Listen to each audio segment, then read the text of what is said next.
Hello नमस्कार दोस्तों, मैं हूं आनंद कुमार और आप देख रहे हैं एमबीजी इंस्टीट्यूट। दोस्तों, आज की इस वीडियो में आपके साथ बात करने वाले हैं हिंदी के पेडागॉजी के बारे में। हिंदी पेडागॉजी जो सीटेट में आपको पूछी जाती है। तो दोस्तों, इसमें कुछ ही प्रश्न आपके लिए लेकर आए, लेकिन जो भी प्रश्न लेकर आए काफ़ी इंपॉर्टेंट है, क्योंकि ये प्रश्न कई बार आपके एग्जाम में पूछे जा चुके हैं और कुछ प्रश्न तो बैक टू बैक पूछे गए हैं। तो दोस्तों, वीडियो में लास्ट तक जरूर बने रहिएगा, क्योंकि ये वीडियो काफ़ी इंपॉर्टेंट होने वाली है। यही सेम टू सेम प्रश्न आपके एग्ज़ाम में मिलने वाले हैं। और दोस्तों, अन्य प्रीवियस ईयर क्वेश्चन देखने के लिए, मॉडल पेपर और प्रैक्टिस सेट देखने के लिए चैनल को सब्सक्राइब करिए, प्लेलिस्ट में जाइए और जाकर आप वहाँ देख सकते हैं। तो चलिए वीडियो को शुरू करते हैं। देखते हैं आज की इस वीडियो में सीटेट के हिंदी सब्जेक्ट के पेडागॉजी के बारे में, यानी कि हिंदी शिक्षण शास्त्र के बारे में। दोस्तों, आज की इस वीडियो का पहला प्रश्न है, हिंदी भाषा शिक्षण में प्रतिभा यानी कि क्रिएटिविटी का महत्व क्या होता है। ऑप्शन ए कहता है यह छात्रों को संवेदनशील सोचने की क्षमता विकसित करता है। ऑप्शन बी कहता है यह छात्रों की पढ़ाई को बेहतर बनाता है। ऑप्शन सी कहता है रटने को बढ़ावा देता है। फिर ऑप्शन डी कहता है यह छात्रों के उच्चारण को सुधारता है। तो क्रिएटिविटी क्या है, क्रिएटिविटी का महत्व क्या होता है। काफ़ी आसान सा सवाल है, लेकिन जितना आसान है उतना ही इंपॉर्टेंट क्वेश्चन भी है ये। तो इसका सही जवाब है क्या, जल्दी बताएं। तो दोस्तों, इसका सही जवाब हो जाएगा जो क्रिएटिविटी होती है, ये क्रिएटिविटी जो होती है दोस्तों,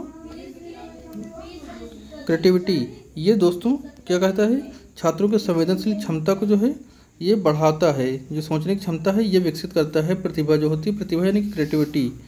अगला प्रश्न है दोस्तों, अगला प्रश्न है, कह रहा है छोटे छात्रों को हिंदी व्याकरण सीखने के लिए कौन सी प्रभावशाली तरीका होता है। जो छोटे बच्चे होते हैं, छोटे छात्र होते हैं, उनको हिंदी व्याकरण सीखने के लिए कौन सा प्रभावशाली तरीका होगा इनमें से। तो पहला तरीका कहता है लेक्चर आधारित दृष्टिकोण। ऑप्शन बी कहता है नियम और अपवादों का हिफाजत करना। या फिर ऑप्शन सी कहता है छात्रों को मज़ेदार और सक्रिय गतिविधियों में संलग्न करना। या फिर ऑप्शन डी कहता है लंबे लेखनाधीश प्रश्नों की प्रस्तुति करना। तो जो छोटे बच्चे हैं उनको व्याकरण सीखने के लिए इसमें इन चारों में से कौन सा तरीका सबसे बेस्ट होगा। तो इसमें सबसे सही क्या होगा दोस्तों, जल्दी बताएं आंसर इसका। दोस्तों, सबसे सही जवाब होगा ये होगा छात्रों को मज़ेदार और सक्रिय गतिविधियों में संलग्न करना, क्योंकि जब बच्चा खुद किसी गतिविधि में संलग्न होता है तो उसको जल्दी सीख लेता है। तो इसलिए यहाँ पर ऑप्शन तीसरा सही हो जाएगा, यानी कि ऑप्शन सी। अगला प्रश्न है दोस्तों, कह रहा है कि हिंदी भाषा शिक्षण में ऑडियो विजुअल माध्यम का उपयोग करने का क्या महत्व है। कि यह पाठ्यक्रम पुस्तकों की आवश्यकता को कम कर देता है। ऑप्शन ए कहता है, बी कहता है यह कक्षा के दौरान मनोरंजन प्रदान करता है। यह ऑप्शन सी कहता है यह विभिन्न शैक्षणिक शैलियों को संबोधित करने और समझाने में मदद करता है। या फिर ऑप्शन डी कहता है यह होमवर्क की आवश्यकता को समाप्त कर देता है। तो इसका सही जवाब क्या हो जाएगा, जल्दी बताएं इसका आंसर। काफ़ी आसान है आंसर इसका। तो दोस्तों, इसका सबसे सही जो जवाब होगा वो क्या होगा, ये होगा विभिन्न शैक्षणिक शैलियों को संबोधित करने और समझाने में मदद करता है, जो ऑडियो विजुअल के माध्यम से जो क्लासेस चलती हैं।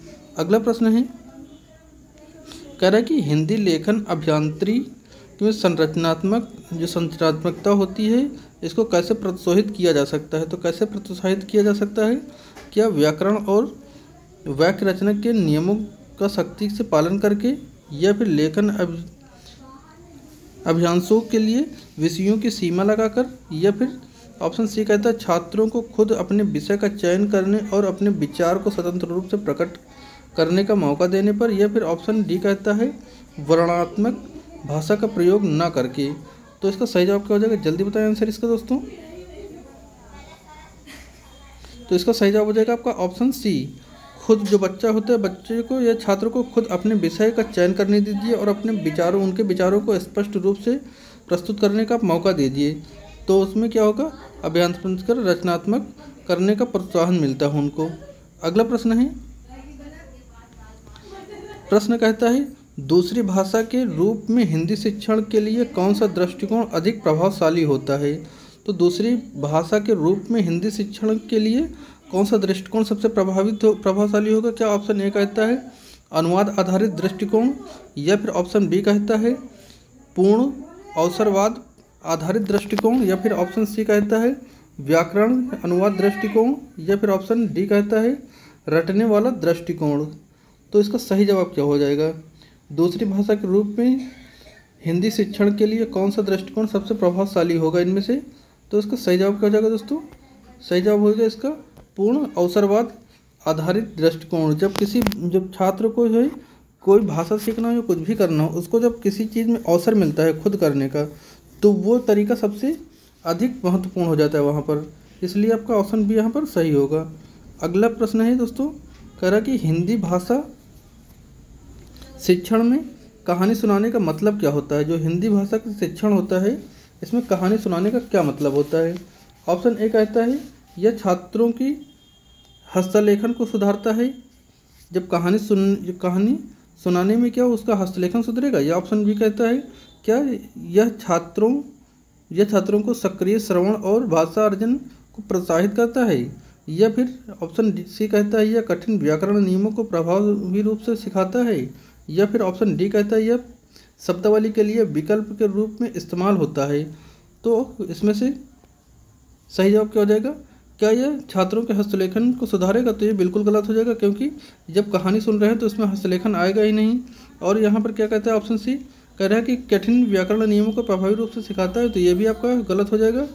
आपका लास्ट ऑप्शन क्या कहता है, यह शब्दावली के लिए विकल्प के रूप में इस्तेमाल होता है, तो ये भी आपका सही हो जाएगा। सही क्या होगा आपका, यह छात्रों को सक्रिय श्रवण और भाषा अर्जन का प्रोत्साहन देता है। बच्चा जब सही तरीके से सुनेगा तो उसको सुनने की जो क्षमता होती है वो भी आपकी बढ़ेगी उसकी बच्चे की, और भाषा अर्जित करने के लिए प्रोत्साहित भी होगा। तो आपका ऑप्शन भी करेक्ट हो जाएगा। अगला प्रश्न है दोस्तों, कह रहा कि छात्रों के लिए हिंदी भाषा सीखने का मज़ेदार कैसे बनाया जा सकता है। हिंदी भाषा सीखने के लिए छात्रों के लिए कैसे मज़ेदार उसे बनाया जा सकता है। क्या लंबे लेखनाधीन अभ्यासों को होमवर्क के रूप में साइन कराना। या फिर आपका ऑप्शन दूसरा कहता है शब्दावली और व्याकरण नियमों का सीखने ही ध्यान देना या ध्यान में रखना। या फिर ऑप्शन सी कहता है भाषा लेखों, गानों और सक्रिय गतिविधियों का आयोजन करके या फिर पाठ्य पुस्तकों का प्रयोग हटा देना चाहिए। तो ये चार ऑप्शन सही है। तो इसमें हिंदी भाषा सीखने के लिए सबसे जो है मज़ेदार तरीका क्या होगा? तो इसमें पहला ऑप्शन तो ऐसे भी कट जाएगा, क्योंकि होमवर्क साइन अप नहीं करना होता आपका। और आपका जो होता है शब्दावली व्याकरण के नियमों का ध्यान रखना, ये भी जरूरी नहीं होता। पाठ्य पुस्तक को आप हटा ही नहीं सकते हैं, क्योंकि आप कोई भी शिक्षण करेंगे तो पाठ्य पुस्तक तो जरूरी होगी ना। लेकिन आपका जो है आपका थर्ड ऑप्शन है सी वाला, ये भाषा खेलों, गानों और सक्रिय गतिविधियों का आयोजन करते हैं जब, तो उसमें बच्चा सक्रिय होता है, उसमें प्रतिभा करता है, तो वो भाषा आसानी से सीख सकता है। इसलिए आपका ऑप्शन सी करेक्ट हो जाएगा। अगला प्रश्न दोस्तों, 8वां प्रश्न कहता है हिंदी भाषा शिक्षण में सांस्कृतिक प्रवेश का क्या महत्व है। तो ऑप्शन ए कहता है क्या यह छात्रों को भाषा सिखाने में वृद्धि करता है। या फिर ऑप्शन बी कहता है यह छात्रों को सांस्कृतिक संदर्भ समझाने और भाषा सिखाने को बढ़ावा देता है। या फिर ऑप्शन सी कहता है यह भाषा सीखने के अनवरत बढ़ोतरी के लिए महत्वपूर्ण नहीं है। या फिर ऑप्शन डी कहता है यह छात्रों के भाषा सीखने को सम्मिलित कर देता है। तो जो हिंदी शिक्षण होता है इसमें सांस्कृतिक प्रवेश का क्या महत्व होता है ये आपको बताना है। तो इसका सही जवाब क्या हो जाएगा दोस्तों? इसका सही जवाब हो जाएगा आपका ऑप्शन बी, यह जो छात्रों को सांस्कृतिक संदर्भ समझाने और भाषा सिखाने का बढ़ावा देता है। अगला प्रश्न है, कह रहा है कि छात्रों को हिंदी भाषा की शिक्षा में रुचि बढ़ाने के लिए कौन सी विधि जो अधिक प्रभावशाली होगी। क्या ध्वनि सुनने और बोलने के अभ्यास को बढ़ावा देना, या फिर व्याकरण नियमों को रटने का बढ़ावा देना, या फिर छात्रों को कक्षा में चुप रहने को कहना, या फिर पाठ्य पुस्तकों का प्रयोग करना। तो इसका सही जवाब क्या हो जाएगा? सही जवाब जल्दी बताएं इसका। तो इसमें जो हो जाएगा आपका ये व्याकरण नियम तो कट ही जाएगा। छात्र को आप चुप करवा नहीं सकते हैं कक्षा में। पाठ्य पुस्तक का प्रयोग जो है करेंगे, लेकिन जरूरी इसमें जो है सबसे अच्छा तरीका ये पाठ्य पुस्तक का प्रयोग करना नहीं है। जो रुचि बढ़ाने का तरीका होगा वो दोस्तों होगा ध्वनि को सुनने और बोलने के लिए अभ्यास को बढ़ावा देना। अभ्यास निगेटिव होता है, लेकिन यहाँ पर पूछा है कि भाषा जो शिक्षा है उसको रुचि में बढ़ाने के लिए कौन सी अधिक प्रभावशाली विधि होगी। तो इनमें जो है सबसे अधिक प्रभावशाली विधि यहीं पर है कि उसको ध्वनि जो है सुनने का और बोलने का अभ्यास करने का बढ़ावा देना। तो इसलिए आपका ऑप्शन ए सही हो जाएगा। 10 नंबर प्रश्न कहता है कह रहा है कि हिंदी भाषा शिक्षण में कौन सी विधि विद्यार्थियों के जो संवादात्मक दक्षता को सुधारती है। तो कौन सी जो है सुधारेगी, क्या वाचन गतिविधियाँ, या फिर व्याकरण नियमों को सख्त पालन करना, या फिर लंबे लेखनाधीश अभ्यासों की प्रस्तुति करना, या फिर सामूहिक चर्चा। तो सबसे सही जवाब क्या हो जाएगा, जो उसकी संवाद की क्षमता सुधारती है जो है हिंदी शिक्षण में। तो सही क्या हो जाएगा, वाचन गतिविधियाँ हो सकता है लेकिन ज़रूरी नहीं, सबसे उपयुक्त तो नहीं होगा वाचन गतिविधियाँ। लेकिन जो आपका व्याकरण नियमों का सख्त पालन करना, आप व्याकरण का नियम सख्ती से पालन करा नहीं सकते हैं। लंबे लेखनाधीश से यहाँ कोई मतलब नहीं होगा। आपका सबसे सही तरीका क्या हो जाएगा, आपका सामूहिक चर्चा करना है। जब बच्चे आपस में सामूहिक चर्चा करेंगे तो वाद विवाद करेंगे तो उनकी जो संवाद की क्षमता होती है वो बढ़ती है, सुधरती है। इसलिए आपका ऑप्शन डी जो होगा वो करेक्ट होगा। अगला प्रश्न कहता है, कह रहा है कि हिंदी भाषा शिक्षण में लिखने के लिए कौन सी विधि सबसे उपयुक्त होगी। तो हिंदी भाषा शिक्षण में लिखने के लिए कौन सी विधि सबसे उपयुक्त होगी, क्या छात्रों को भाषा नियमों का सही उपयोग करने के लिए मजबूर करना चाहिए, क्या छात्रों को स्वतंत्र रूप से विचारों को व्यक्त करने के लिए प्रोत्साहित करना चाहिए, या फिर ऑप्शन सी कहता है आपका छात्रों को विषय से परे विचारों को लिखने के लिए कहना चाहिए, या फिर ऑप्शन डी कहता है छात्रों को लिखने के लिए होमवर्क नियुक्त करना चाहिए।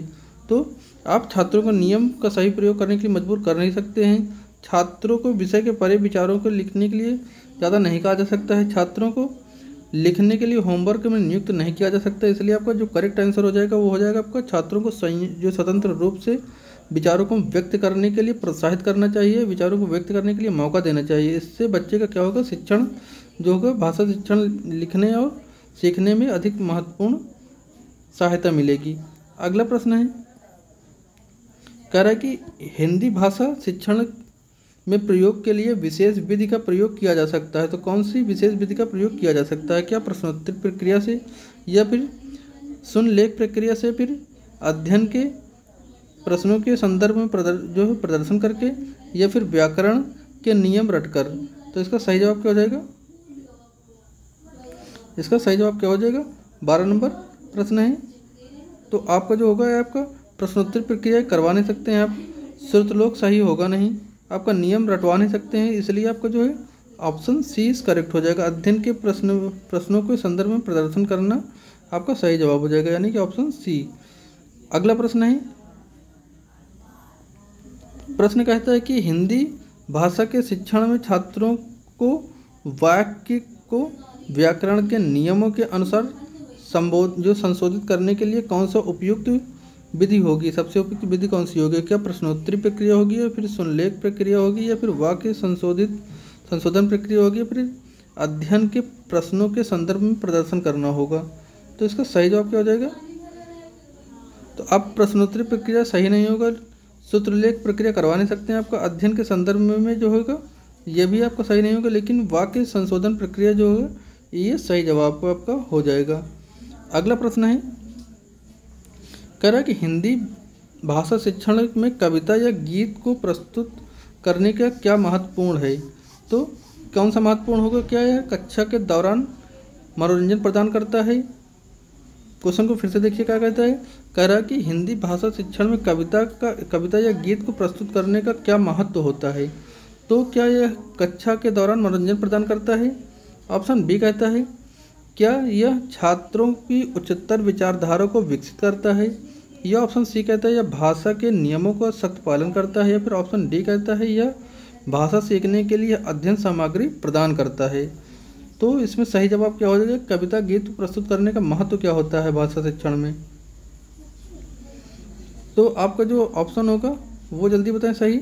इसमें जो दोस्तों होगा ये कक्षा के दौरान मनोरंजन से कोई मतलब नहीं होता है, कोई चीज़ मनोरंजन या आनंद लेने के लिए कक्षा में की नहीं जाती है।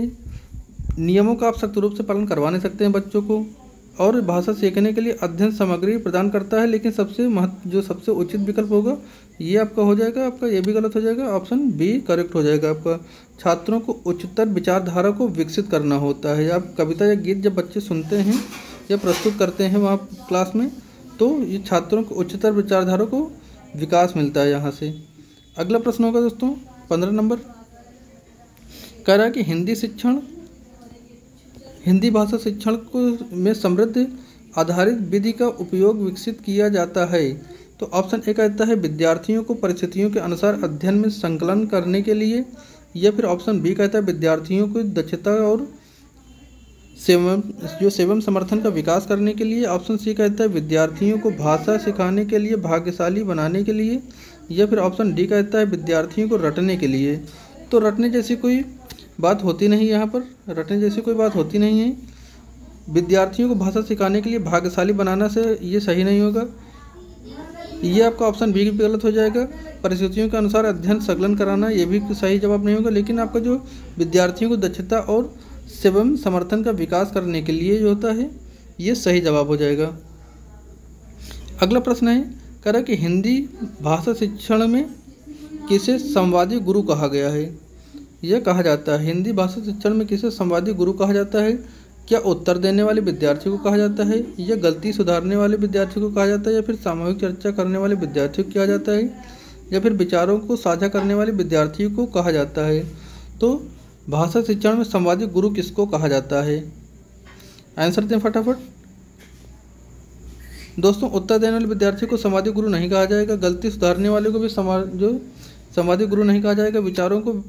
अपने विचारों को साझा करने वाले विद्यार्थियों को नहीं कहा जाएगा। लेकिन जो समूह में चर्चा करने वाला विद्यार्थी होगा, सबके सामने जो चर्चा करेगा, सामूहिक चर्चा करने वाला जो विद्यार्थी होगा, वो कहलाएगा आपका संवादी गुरु। इसलिए आपका ऑप्शन सी सही हो जाएगा। 17 नंबर प्रश्न है। प्रश्न कहता है कि